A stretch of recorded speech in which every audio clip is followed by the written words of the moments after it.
11. Un esfuerzo compartido. Dime lo que sabes del veneno, ordenó el prelado Voltin, un asociado de Camerbune. Estaba sentado en una cómoda silla en medio de la celda en la que reinaba un calor brutal. El enorme fuego que quemaba detrás de él recortaba su silueta. ¿Qué más quisiera?, replicó Morik. El robusto y sádico carcelero, que tenía más de orco que de humano, y que pese a ser tuerto ni siquiera se molestaba en cubrirse con un parche, dio otra vuelta de tuerca a la empulguera. No sé nada, insistió el rufián. Su voz traslucía las oleadas de dolor que le subían por el brazo. No es el mismo veneno que contiene el frasquito, explicó Voltin, y dirigió una inclinación de cabeza al carcelero para indicarle que se colocara a espaldas del reo. Morik trató de seguir los movimientos del semiorco, pero tenía ambos brazos extendidos adelante y sujetos por las muñecas con grilletes. Una mano estaba metida en una prensa, y la otra en una extraña estructura, cuyos paneles le mantenían la mano abierta, con los dedos extendidos, para que el verdugo pudiera jugar con ellos uno a uno. El pelado se encogió de hombros, y levantó las manos, y como Morik tardó en responder, un azote de 9 colas lo golpeó en la nuca, y le dejó profundas marcas que dolían, sobre todo por el sudor. Tú tenías el veneno, afirmó Voltin con toda lógica, y esa arma maligna, pero el veneno del frasquito no es el mismo que el de la herida. ¿Una treta, para que no demos con el remedio para sanar al capitán Deudermont? De modo que una treta, replicó Morik secamente. El verdugo descargó el azote una segunda vez, y ya se disponía a repetir el golpe cuando Voltin levantó un brazo para detener al bruto. ¿De modo que lo admites?, preguntó. Sí, todo, respondió Morik. Fue una treta de otro, que nos endosó a mí y a Wulfgar lo que vosotros consideráis pruebas, y después atacó a Deudermont cuando se acercó a nosotros para hablar. Basta, gritó Voltin con evidente frustración, ya que tanto él como los demás interrogadores estaban hartos de oír la misma tontería de boca de Morik y Wulfgar. El prelado se levantó, y se dispuso a marcharse, meneando la cabeza. Morik sabía qué significaba. Puedo decirte otras cosas, suplicó el rufián, pero Voltin se limitó a levantar un brazo, y hacer un gesto negativo con la mano. Morik quiso gritarle algo, pero se quedó, sin palabras y sin aliento, cuando el carcelero le golpeó con brutalidad en los riñones. Morik chilló y dio un brinco, lo que solo aumentó el dolor en el pulgar y en toda la mano. Entonces el carcelero le propinó otro golpe, y pese a que intentó controlarse, Morik dio otro brinco, ya que el semiorco llevaba un puño de hierro con pequeños pinchos incrustados. Morik pensó en el drow que lo había visitado hacía ya tanto tiempo en su habitación. Sabía lo que ocurría. Vendría con sus congéneres para rescatar a Wulfgar, y en ese caso, lo rescatarían también a él. Estuvo a punto de revelar ese secreto a Wulfgar en las primeras horas que pasaron encadenados en la misma celda, y solo vaciló, porque el bárbaro estaba perdido en sus propios recuerdos agónicos, y ni siquiera le hubiera prestado atención, pero otros oídos quizás sí. A los magistrados les encantaría colgarle el sanbenito de ser amigo de los elfos oscuros. Aunque poco importaba. Morik recibió un puñetazo y entonces el carcelero cogió de nuevo el látigo, y le propinó varios azotes en la espalda. Si los drows no venían, Morik sabía que le esperaba una muerte muy dolorosa. Robillard solo estuvo ausente unos minutos, pero cuando regresó junto a Deudermont encontró a media docena de clérigos que se afanaban en torno al capitán. Camerbune se mantenía algo apartado, y dirigía al grupo. Arde por dentro, explicó el clérigo, y, aunque estaba lejos, por el color que mostraba el febril Deudermont, y los regueros de sudor que le caían por el rostro, el mago se dio cuenta de que era cierto. Asimismo vio que en la habitación hacía más frío, y se dio cuenta de que 2 de los clérigos que atendían a Deudermont no conjuraban hechizos sanadores, sino de frío. Yo también conozco hechizos de ese tipo, se ofreció Robillard. Los manuscritos que guardó en el Duende del Mar contienen poderosos encantamientos. Quizá mi capitán estaría mejor cuidado si vuestros clérigos se concentraran en curarlo. Corre, dijo Camerbune, y Robillard no se lo hizo repetir. Usando una serie de portales dimensionales, regresó al barco en cuestión de segundos.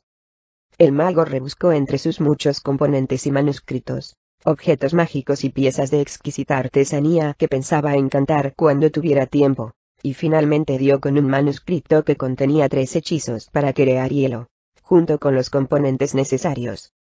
Robillard se maldijo a sí mismo por no estar mejor preparado, y se prometió que, al día siguiente, utilizaría todas sus energías mágicas para memorizarlos.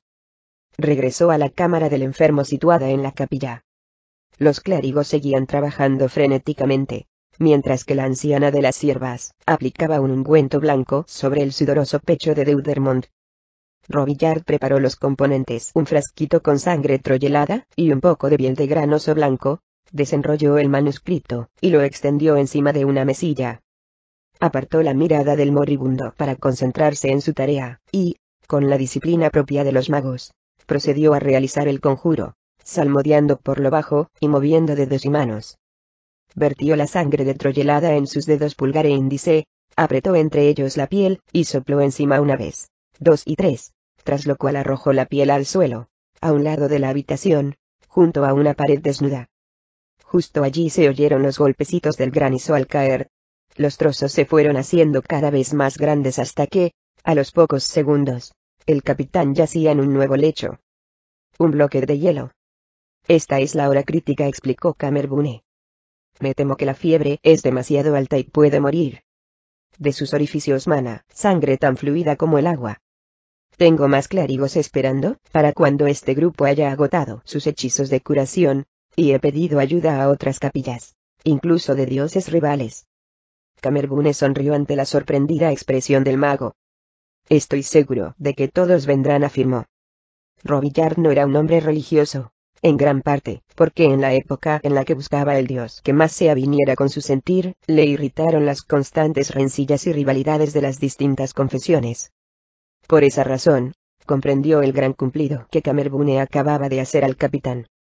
La reputación que Deudermont se había labrado entre la gente honrada de la parte norte de la Costa de la Espada era tal, que todos dejaban a un lado las rivalidades y los enfrentamientos, y se unían para ayudarlo. Y, tal como Camerbune había prometido, acudieron sacerdotes de casi todas las creencias representadas en Luskan, y en grupos de 6, dispensaban al pobre capitán sus energías curativas.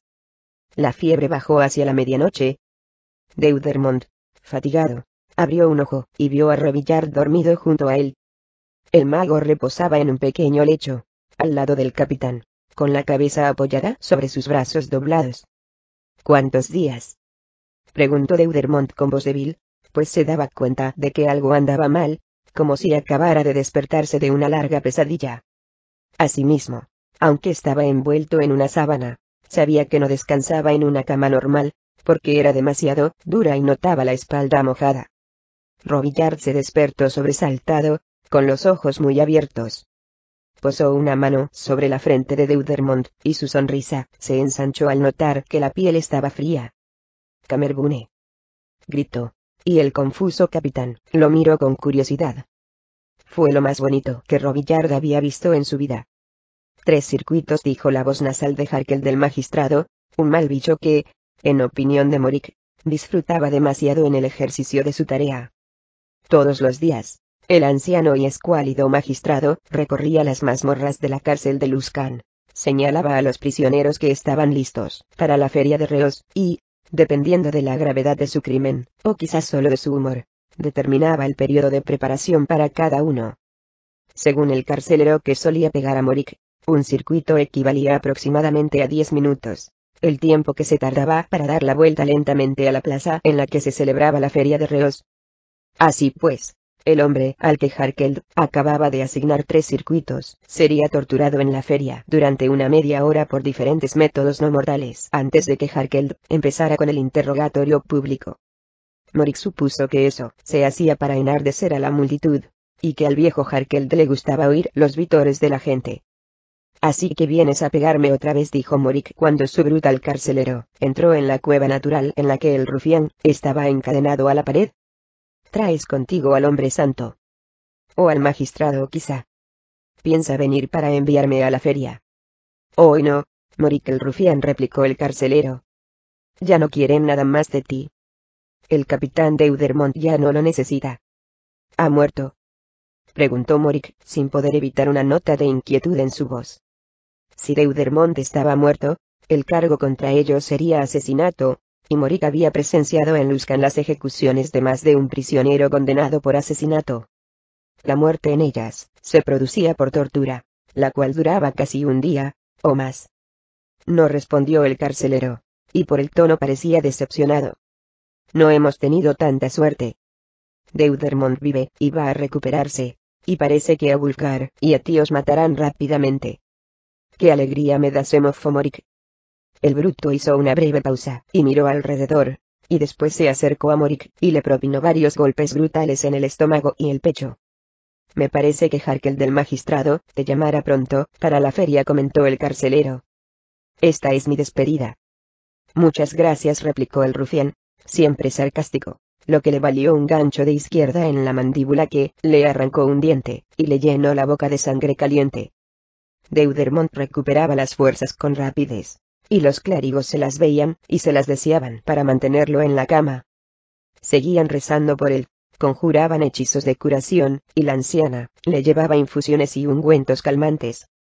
No puede haber sido Wulfgar, protestó Deudermont después de que Robillard le explicara lo ocurrido desde que había sido envenenado a las puertas del Cutlass.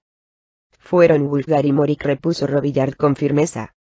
Yo lo vi, capitán, y tuvo suerte de que lo estuviera viendo todo. Eso es absurdo, dijo Deudermont. Conozco a Wulfgar.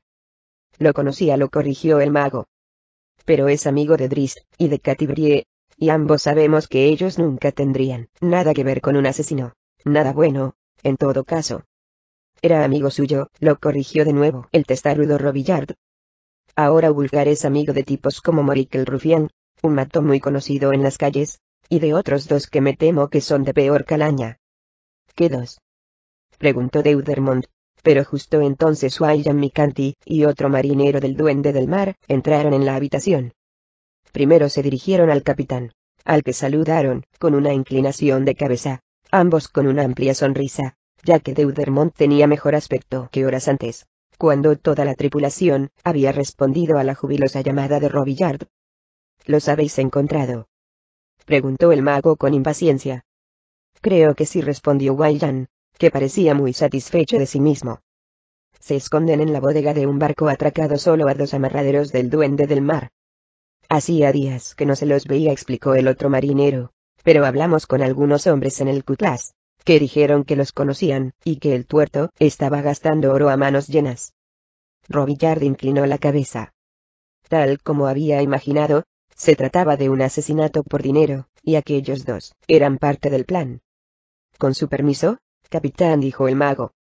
Me gustaría alejar al Duende del Mar de los muelles. Deudermont lo miró con curiosidad, ya que no tenía ni idea de lo que hablaban. He enviado al señor Micanti en busca de otros 2 cómplices del ataque contra usted, explicó Robillard, y parece que los han localizado. Pero el señor Micanti acaba de decir que se esconden en el puerto, apuntó Deudermont. Están a bordo del Dama Samba en calidad de pasajeros.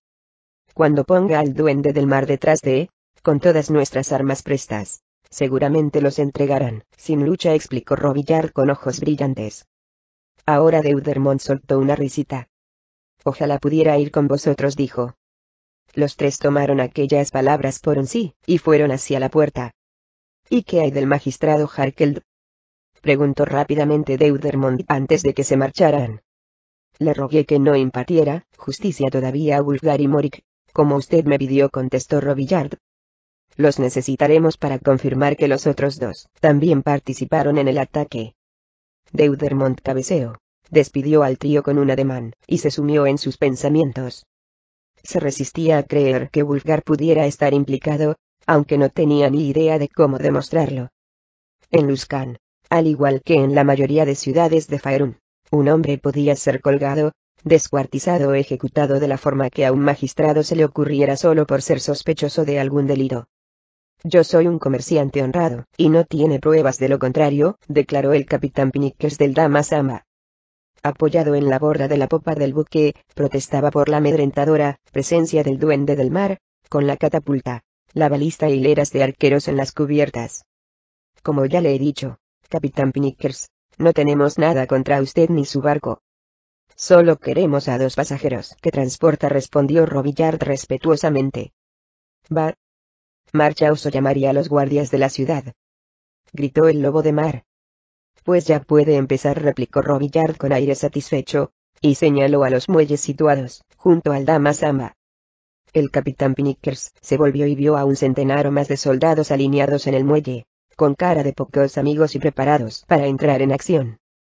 No puede huir ni esconderse, dijo Robillard. Una vez más, le pido permiso, como una cortesía hacia usted. Por su propio bien, le recomiendo que nos permita a mí y a mi tripulación abordar su barco y buscar a los que perseguimos. Es mi barco, dijo Pinickers, golpeándose el pecho con un dedo. Ordenaría a mis artilleros que disparen, le amenazó Robillard, desechando ya cualquier apariencia de cortesía. La alta figura del mago aparecía imponente junto a la batayola del Duende del Mar. Por mi parte, yo lanzaré hechizos de destrucción que ni siquiera se imagina. Después, buscaremos a ese par entre lo que quede del barco. Pinickers pareció encogerse un poquito, pero mantuvo una expresión severa e inflexible. Por última vez, elija, dijo Robillard, de nuevo con un tono fingidamente cortés. Pues vaya una elección, rezongó Pinickers. Derrotado, hizo un gesto indicando a Robillard que él y los otros podían cruzar a su cubierta. Poco después encontraron al tuerto y a Teanicnic, y Robillard los identificó fácilmente. En un bao, junto al pirata tatuado, encontraron otro objeto muy interesante. Un tubo hueco. Una cerbatana, dijo William Micanti, y se la entregó a Robillard. Tienes razón, combinó con él el mago, examinando la curiosa arma y confirmando rápidamente su uso por su forma. ¿Qué se podría lanzar con ella? Algo pequeño con la punta preparada para que quepa dentro, explicó Micanti. Cogió la cerbatana, frunció los labios y sopló por ella. No funcionaría si se escapara demasiado aire alrededor del dardo. Pequeño, dices. ¿Como la zarpa de un gato?, preguntó Robillard, mirando a los piratas capturados. Con una pluma flexible en el extremo. William Micanti siguió la mirada de Robillard y asintió sombríamente. Wulfgar, colgado lánguidamente de los grilletes, estaba perdido en un lugar mucho más allá del dolor. Tenía ambas muñecas desgarradas y sangraban, y los músculos de su cuello y hombros completamente agarrotados. Aunque lo hubieran soltado y cayera al suelo, solo la gravedad lograría cambiar su postura. El dolor había llegado demasiado lejos, había sido demasiado intenso, hasta el punto de liberar a Wulfgar de su actual prisión. Pero, por desgracia para el bárbaro, la huida solo le había llevado a otra prisión, un lugar mucho más oscuro en el que sufría tormentos que ninguna mente humana podría idear. Sucubos desnudos y tentadores revoloteaban a su alrededor. El gran Glabres lo atacaba una y otra vez con sus brazos en forma de pinzas, con las que lo pellizcaba y le arrancaba trocitos de carne. Durante todo este tiempo, oía la demoníaca risa de Errtu, su vencedor. Errtu, el gran valor que odiaba a Drizzt Do'Urden sobre todos los mortales, y que desahogaba ese odio en Wulfgar. Wulfgar. La llamada venía de muy lejos, y no era la demoníaca voz gutural de Errtu, sino una voz suave y amable. Pero Wulfgar conocía las trampas, las falsas esperanzas, la amistad fingida. Errtu lo había engañado con esto último innumerables veces. Cuando Wulfgar estaba ya desesperado, le infundía ánimos solo para que después se hundiera aún más en su pozo de negra desesperanza. He hablado con Morik, dijo la voz, pero Wulfgar ya no escuchaba. Comillas angulares derechas, dice que es inocente, prosiguió el tenaz capitán Deudermont, pese a que Robillard, a su lado, resoplaba para expresar sus dudas. Pero ese tipo, el tuerto, os ha implicado a los dos. Wulfgar estaba seguro de que Errtu lo atormentaba de nuevo, por lo que lanzó un profundo gruñido, tratando de acallar aquellas palabras. ¿Wulfgar?, preguntó Deudermont. Es inútil, dijo Robillard en tono monótono. Dame algo, amigo mío, insistió Deudermont, que se apoyaba en un bastón, ya que todavía no había recuperado del todo las fuerzas. Dime que eres inocente, y hablaré con el magistrado Harkeld para que te libere. El capitán no obtuvo más respuesta que un gruñido. Dime la verdad, instó Deudermont.